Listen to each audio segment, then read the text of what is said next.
이렇게 말씀을 드리겠고요. 두 번째로 하나 더 오늘 설명드리면 양도세를 면제해주는 조치가 나올 때가 대부분 바닥입니다.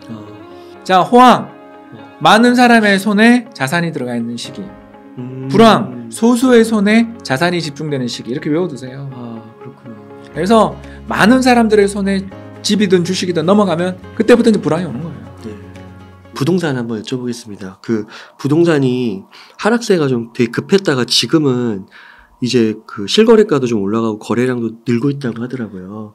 그래서 바닥은 나왔다 뭐 이렇게 얘기도 하는데 어떻게 보시나요? 모르겠는데요? 모르겠어요. 야, 용기 있네요. 누가 그래요? 네. 진짜 용기 있네요. 헤드라인들이 다 그렇더라고요. 이건 뭐 기자분들이 하는 이야기네요. 예, 저는 안 믿습니다, 그런 이야기. 네. 왜냐하면 아주 경매가 박살이 나고 있는데. 낙찰가율. 네, 낙찰가율이든 뭐 경매 물건이 엄청나게 쏟아지고 있는데 뭐가 바닥이 나왔다는 건지. 그렇구나. 거기가 바닥에 나와야 돼요. 거기 경매 쪽에서 돌아서야 돼요. 경매가 선행적인 것 예, 같아요. 작년에 뭐 경매 봄부터 박살났잖아요. 작년에 경매 낙찰가율이 봄에 3월에 110%인가 그랬어요. 그러니까 10억짜리 감정 평가액이 있으면 평균 낙찰가액이 11억이었어요. 근데 지금 8억이거든요. 30% 빠진 거잖아요. 네. 그 정도 조정 받아야죠, 집값도. 당연한 이야기잖아요, 지금. 아직 강남은 20%도 안 빠졌다고 하는데. 더 빠졌어요. 그거는 대단지 위주로 봐야지 소규모 단지는 봐봐야 소용없어. 5,000세대 이상짜리 아파트들의 가격이 중요하지. 그게 뭐 1,000세대, 500세대가 그게 무슨 의미가 있어요. 거기는 가격 수용자. 수용자. 팔로워. 리더가 아니에요. 네. 리더는 관문 아파트라고 불리는 그런 아파트. 게이트웨이 아파트라고 부르는. 예를 들어서 뭐 이렇게 그냥 편하게 할게요. 한남도 힐, 대치, 레미안 팰리스, 레데펠. 레데펠. 예, 레데펠. 뭐 이런 데들이 한 2,000세대 되고 꽤 단지도 크고 지역에서 리딩하는 단지들. 그런 데들 또는 뭐 반포자이라든가. 이런 데를 가격을 봐야 되는데 거기 많이 빠졌거든요. 물론 이제 아까 이야기했었던 한남도 이런 평형이 다양해서 좀 가격 변수로는 적합하지 않습니다. 아무튼 이런 관문 아파트들의 급매물들이 나와서 가격이 빠진 거가 주변 단지로 확산되는 중이지. 그리고 그 관문 아파트는 급매물이 거래된 다음에 거래 휴지로 들어갔고. 그러니까 급매물은 소화가 대부분 됐고요. 네. 그러면 그보다 조금 가격을 위에 올려놓은 건 거래가 안 되는. 호가는 올라갔는데 왜냐하면 제일 밑에 있는 호가는 다 걷어갔으니까. 네. 이렇게 말씀을 드리겠고요. 두 번째로 하나 더 오늘 설명드리면 양도세를 면제해주는 조치가 나올 때가 대부분 바닥입니다. 그러니까 무슨 말이냐면 옛날 1967년에 그 유명한 88 조치라고 있었습니다. 67년 강남 붐이 불어서 강남 집값이 평당 300원이 1년에 1,000원이 됐습니다. 저 말죽거리 이야기입니다. 평당 300원이었어요. 그게 1,000원, 2,000원이 됐어요. 한 방에. 경부고속도로가 그리로 지나간다고. 거기 인터체인지 생겼잖아요. 있죠? 3배가 그냥 뻥튀기네요. 3배가 아니라 8배가 났죠. 8배가 2,000원도 가고 그랬습니다. 신사동 같은 경우는 더 올랐고요. 네. 그러니까 그때 박정희 정부가 어떻게 해서 부동산을 때려잡았냐면 양도세를 100%까지 매겼어요. 네. 와. 그러니까 최저 양도세가 50%, 와. 중과 그 다주택자 같은 경우는 100%까지 때렸어요. 뭐 팔 수가 없네요. 박살났죠. 그 일이 계속 반복됐어요. 부동산 시장의 역사를 보면 우리나라 부동산이 6번의 사이클이 있었는데 1965년부터 지금까지 그러니까 60년 동안이죠. 60년은 조금 안 되겠습니다만 일단 60년 역사에서 우리나라 부동산 시장이 6번째 지금 사이클을 겪고 있는데 10년에 한 번씩 왔다 갔다 합니다. 그 사이클의 고점은 좀 다 달라요. 근데 대부분 불황으로 와요. 이번에도 불황으로 왔죠. 그렇게 불황으로 오는데 바닥을 만드는 거는 대부분 정해져 있어요. 분양가 자율화가 이루어지고요. 그러니까 새로 집을 파는 사람들한테 분양가를 자율화 해주고요. 재건축, 재개발에 대해서 규제를 다 없애주고요. 양도세를 깎아줄 때. 그러니까 집사라는 거죠. 누구에게 집사라는 신호죠? 실거주자? 아니죠. 실거주자는 집을 살 능력이 없어요. 이 바닥에 무주택자가 집을 산다. 그 사람은 대단한 사람. 투자해서 뭘 해도 성공할 사람. 대부분 집값이 최바닥에서 전부 다 나라 망한다 소리가 바다할 때 그 집을 사는 사람들은 전부 다주택자들이에요. 부자들이에요? 네. 원래 그래요. 자, 호황. 많은 사람의 손에 자산이 들어가 있는 시기. 불황, 소수의 손에 자산이 집중되는 시기 이렇게 외워두세요. 아, 그렇구나.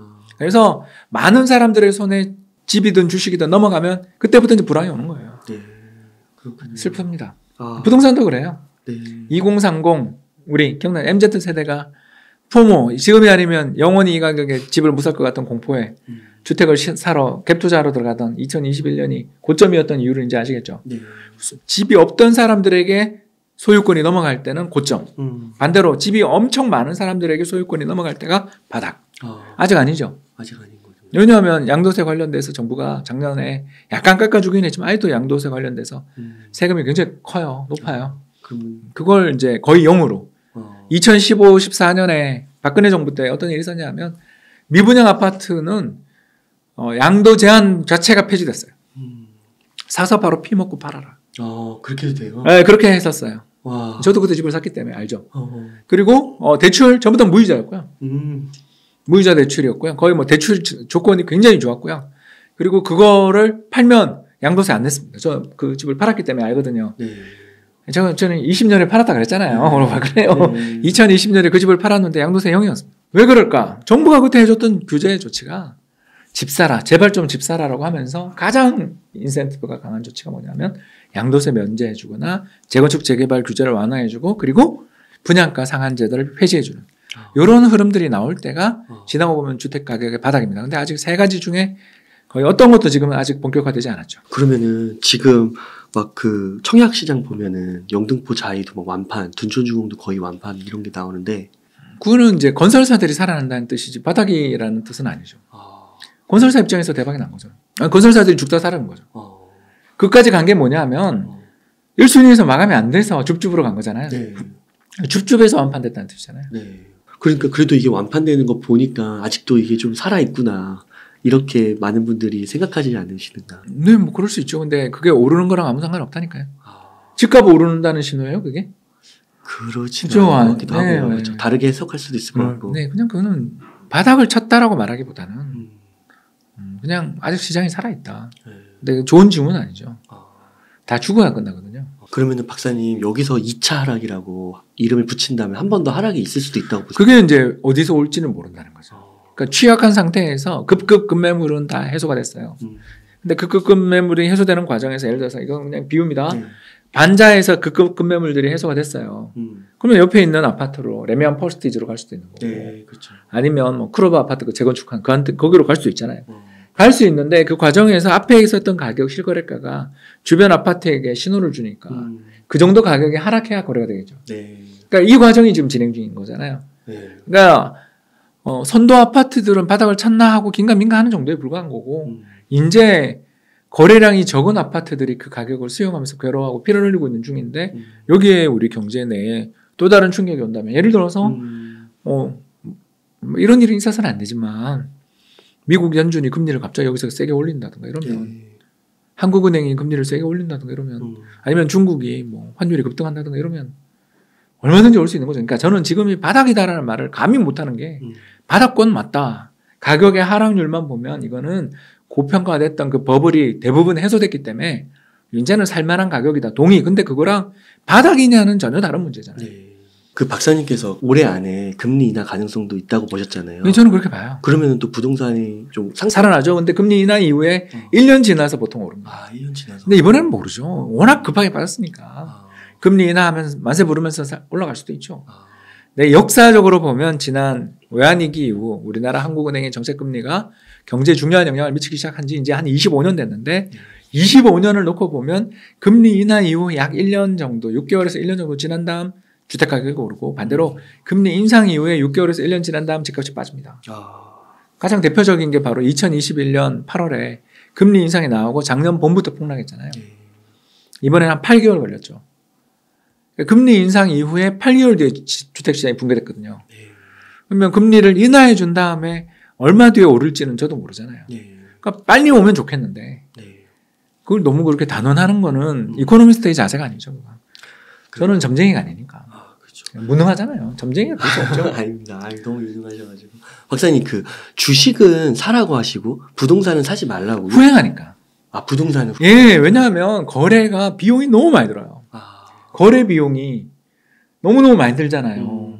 양도세도 있었죠. 네. 거기다가 취등록세에 거기다가 부동산 피도 엄청 이사 비용, 인테리어 비용까지 그렇죠. 하면 돈이 몇백 몇천이 아니 몇억이 깨지는데 가격의 그 수용과 조정 과정이 느려요. 다른 자산에 비해서. 그래서 이게 덩치가 크니까 시간이 걸리니까 어쩔 수 없어요. 주식은 선행을 하는 거고. 그 작년 봄부터 주식시장 뭐 정확하게 말하면 2021년 여름부터 주식시장 붕괴됐잖아요. 그때 5월인가 6월이 3,309점이고 계속 빠지고 주가 빠진 다음에 한 1년 지나서 집값이 빠진 거잖아요. 그러네요.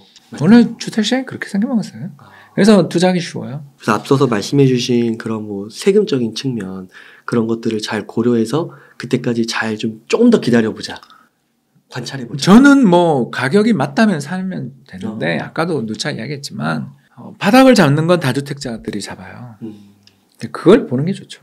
예, 다주택자들이 큰 손들이 바닥에서 물건을 잡아가기 시작하는 시기가 나올 때 그게 이제 진정한 의미에서 바닥권 거래가 나올 때 그 신호는 세 가지 정책 이야기했잖아요. 재건축 재개발에 대한 규제가 완전히 해소되고 네. 분양가 상한제 뭐 주택 보증이 어떻고 저떻고 그런 소리가 다 사라지고 양도세 관련돼서 뭐 미분양 주택들 이런 거 마음대로 사고 팔아도 된다 이런 식으로 미분양이든 뭐든 아무튼 조건을 굉장히 완화해서 양도세에 관련된 조건을 굉장히 완화해서 거의 0으로 만들어주는 신호들이 나오면 이거는 한번 볼만합니다. 아직 다주택자분들이 움직이기에는 약간 좀 불편한 세금도 많고 종부세도 세고 뭐 그렇구나. 양도세도 중과 아직도 안 풀려 있고 뭐 아직은 다주택자들이 세게 들어오는 것 같지는 않습니다. 그 박사님 그 끝으로 시청자님들께 지금 이 시기에서 좀 어떤 마인드와 좀 태도를 가지면 좋을지 한 말씀 좀 부탁드립니다. 우리나라 자산시장에서 돈 버는 방법은 하나밖에 없어요. 역발상 투자자가 되는 수밖에 없습니다. 역발상. 예, 그러니까 역행 투자자라고 하는데요. 컨트레리언이라고 부릅니다. 시장의 다수 투자자들과 반대편에 서는 게 주식에서 부동산에서 채권에서 돈을 버는 거의 유일한 길입니다. 지금 사람들이 비명을 지르면서 특히 언론에서 선정적인 구호로 나라 망한다, 뭐 무역 적자 났다 그런 소리가 들릴 때가 너무너무 좋은 찬스고 반대로 호황이 어떻고 대세 상승이 어떻고 슈퍼사이클이 어떻고 누가 주식 투자해서 얼마 먹었다더라 소리가 들리면 재빨리 빠져나오는 게 낫는. 그래서 앙드레 코스톨라니가 했던 이야기 다시 들려드리자면 호황이란 소수의 손에서 다수의 손으로 주식이 넘어가는 시기를 호황이라고 부르고 불황이란 다수의 손에서 소수의 손으로 주식이 집중되는 시기를 불황이라고 부른다. 지금은 어디인가? 집중된 시기잖아요. 그래서 저는 좋게 봅니다. 집중되는 시기요? 예, 소수의 손에 점점 주식이 큰 손들에게 서서히 주식이 가두리 당하는 그런 시기다. 그래서 저는 지금은 좋게 봅니다. 그래서 무엇을 좋게 보시는지는 방송에서 말씀해 주셨으니까 꼭 염두에 주시면 좋겠고 또 그 프리즘 투자자문에서 이렇게 우리나라가 투자 난이도가 높으니까 자산 배분하자. 제일 기초적으로 베이스로는 짧고 가자. 그렇습니다. 박사님 너무 감사합니다. 이렇게 해서 유튜브 채널 홍춘욱의 경제강의 노트의 홍춘욱 박사님을 모시고 이야기를 나눠봤습니다. 긴 시간 동안 유익한 인사이트 많이 나눠주셔서 감사의 말씀드립니다. 오늘 고생 많으셨습니다. 감사합니다. 감사합니다.